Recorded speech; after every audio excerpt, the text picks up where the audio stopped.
भारत के अंदर राजस्थान है। राजस्थान में श्रीगंगानगर नाम की जगह है। उसके अंदर एक 13 वर्षीय बच्ची का, छोटी ही बच्ची का बलात्कार हो जाता है। 13 वर्ष की उम्र कितनी होती है आप लोगों को पता है? यानी कि पूर्ण रूप से बच्ची के अंग तक विकसित ना होना, प्रॉपर रूप से उसका जवान ना होना। बड़ी चीज ये है, 30 आरोपियों के नाम आते हैं। अब 30 आरोपियों में से लगभग 19 आरोपी पकड़ लिए गए हैं। उनको अब जेल भेज दिया जाएगा। जेल में फ्री की पीने के लिए दाल मिलेगी, खाने के लिए रोटी मिलेंगी। देख लेना आने वाले साल 2 साल में कोई अच्छा वकील उनकी जमानत करवा देगा, बेल करवा देगा, वे वापस बाहर होंगे। उनके हौसले और ज्यादा बुलंद हो जाएंगे। आने वाले वक्त में फिर बलात्कार करेंगे वो। भारत एक ऐसी जगह है 24 घंटे के अंदर बहुत सारे बलात्कार हो जाते हैं। हर 24 घंटे के अंदर की बातें हैं ये। आंकड़े उठाओगे, रिकॉर्ड उठाओगे, बहुत सारे बलात्कार तो ऐसे हैं जिनकी रिपोर्ट थाने तक जाती ही नहीं। सोचने का विषय ये है, क्या किसी एमपी एमएलए ने कोई धरना प्रदर्शन कराया, चाहे वो किसी भी पार्टी का हो? क्या किसी एमपी एमएलए ने उस बेटी के लिए न्याय की मांग उठाई?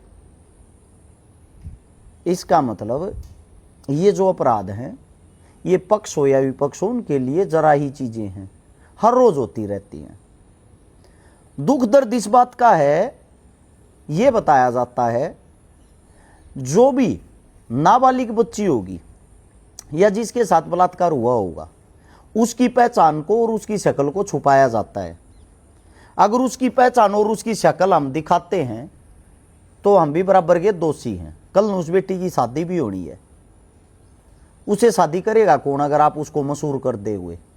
अब सबसे बड़ी शर्म की बात यह है, सोशल मीडिया, यूट्यूबर और जितने भी पत्रकार हैं, उन सब ने उस लड़की का चेहरा दिखा दिखा के बिना ब्लर किए, आप उसकी ब्लर करके भी उसकी बातें सुना सकते हो, उसके बयान सुना सकते हो सबके सामने। लेकिन एक वीडियो चलाने के चक्कर में, व्यू कमाने के चक्कर में धे धड़ाधड़ उसके फोटो वायरल, उसकी वीडियो वायरल। चलो ये तो न्यूज पत्रकार हैं। बिहार का एक बहुत बड़ा नेता है चिराग पासवान, वो आता है लड़की से हॉस्पिटल के अंदर बातें करता और बोलता है तुम्हारे मुजरिम छोड़े नहीं जाएंगे। एक रील बनाने के चक्कर में वो तक उस लड़की के फेस को ब्लर नहीं करता। ये है भारत। यहां रोड के ऊपर लाश मरी पड़ी हो, सबको व्यू और लाइक और फॉलोवर चाहिए, कोई मतलब नहीं अब ये मरेगी या बचेगी या क्या होगा क्या नहीं होगा, राम जाने। अब इसके विपरीत बात आती है न्याय की। 2019 में जंतर मंतर पे पोक्सो एक्ट को लेके, जो पोक्सो एक्ट बनाया गया, लागू किया गया 2019 में, उसके लिए 7 आंदोलन खुद मैंने किए थे। जिसमें से एक 2.5 साल की बेटी थी, टप्पल कांड हुआ था ट्विंकल शर्मा नाम की।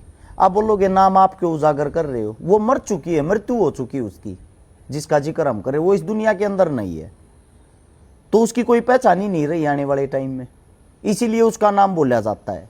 वो जो टप्पल कांड हुआ, उस कांड के बाद हमने लगातार 7 आंदोलन किए थे दिल्ली जंतर मंतर पे, जिसको लेके पोक्सो एक्ट जो है वो लागू किया गया था। उसके अंदर एक संशोधन किया गया था, 14 साल से कम उम्र की बच्चियों के साथ दरिंदगी होने पर सीधी फांसी हो।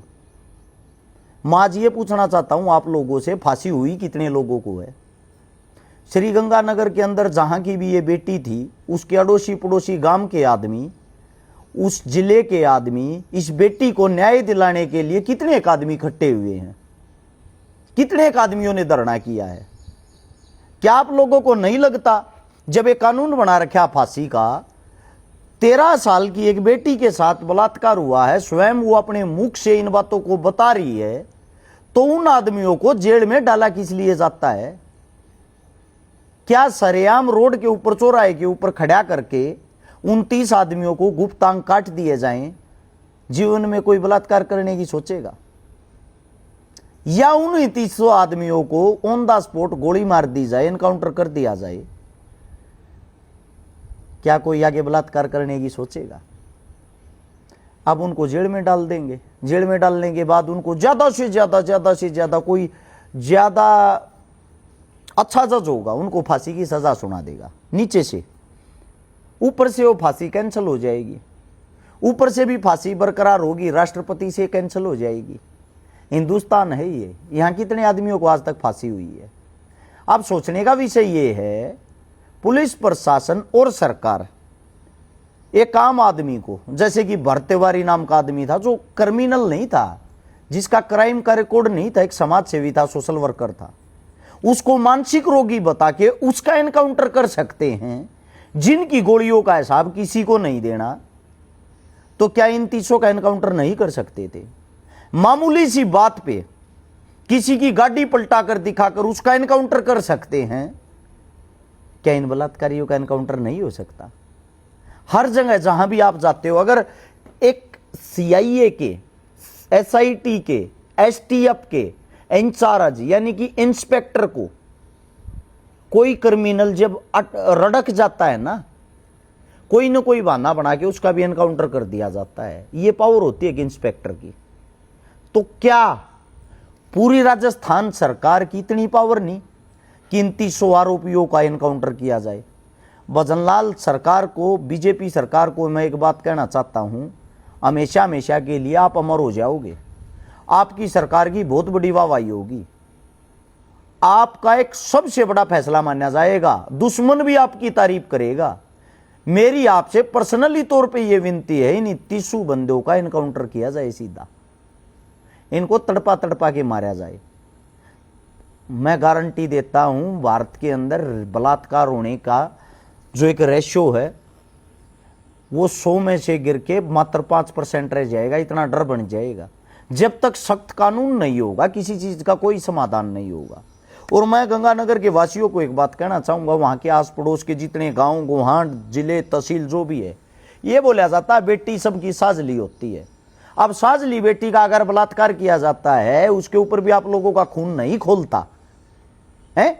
आप लोग एक वोट के लिए, चुनाव के लिए, दुनिया भर की चीजों के लिए धरने प्रदर्शन करते हो, आंदोलन करते हो, तो क्या एक बेटी के लिए आंदोलन नहीं कर सकते? अगर इसमें बात आती है मेरी हर्ष चिकारा की, इन चीजों को लेके अकेले 2019 में जंतर मंतर पे 57 आंदोलन किए थे। 57 में से 7 आंदोलन सिर्फ और सिर्फ बलात्कार को लेके थे। लेकिन हमारे जैसों को माना जाता ये तो सरकार के विरोधी आदमी, इनका और कोई काम नहीं है।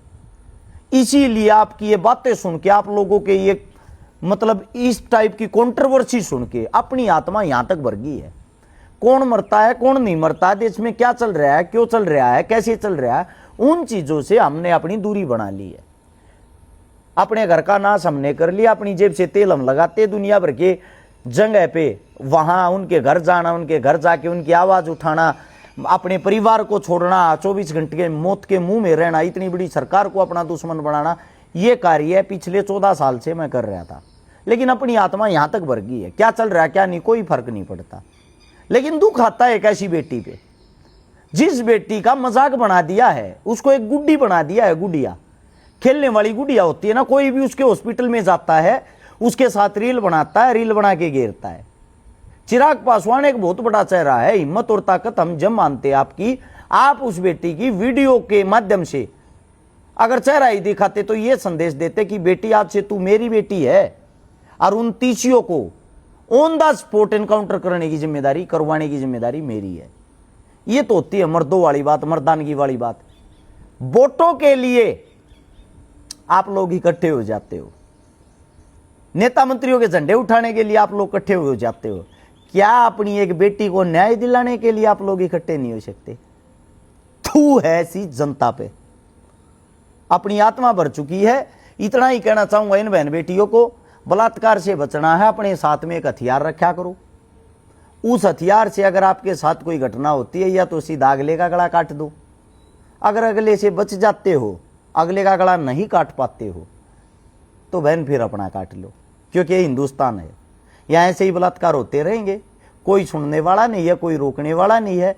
और सबसे बड़ी जो मुझे शर्म आती है, वो आती है हमारी बहन बेटियों पर ही। जब एक बेटी का बलात्कार हो जाता तो बाकी बेटियां बैठ के देखती, आवाज नहीं उठाती। मतलब के पढ़ा लिखा जो वर्ग है, पढ़ी लिखी जो हमारी माताएं बहनें हैं, वो चुपचाप से इन चीजों को सहन कर लेती हैं। ये सहन करने के कारण ही दिन प्रतिदिन बलात्कार होते जा रहे हैं, बहन बेटियों को कुचला जा रहा है। इतना ही कहना चाहूंगा, भजनलाल सरकार के पास इस वीडियो को भेजो। भजनलाल सरकार से हाथ जोड़ के विनती करता हूं, बहती गंगा में हाथ धोने का आपके पास बहुत ही अच्छा इस टाइम पे मौका है, उस बेटी को न्याय मिल जाएगा। इन 30 आदमियों को फांसी तोड़ दो। भारत का तो पता नहीं, ये मेरा वादा गारंटी, राजस्थान के अंदर आगे बलात्कार जैसी घटना नहीं होगी। वीडियो अच्छी लगी हो भाई शेयर करके सरकार तक पहुंचाना। सरकार से गुजारिश कर रहे हैं बलात्कारियों को सीधी फांसी हो। सभी को धन्यवाद। जय हिंद।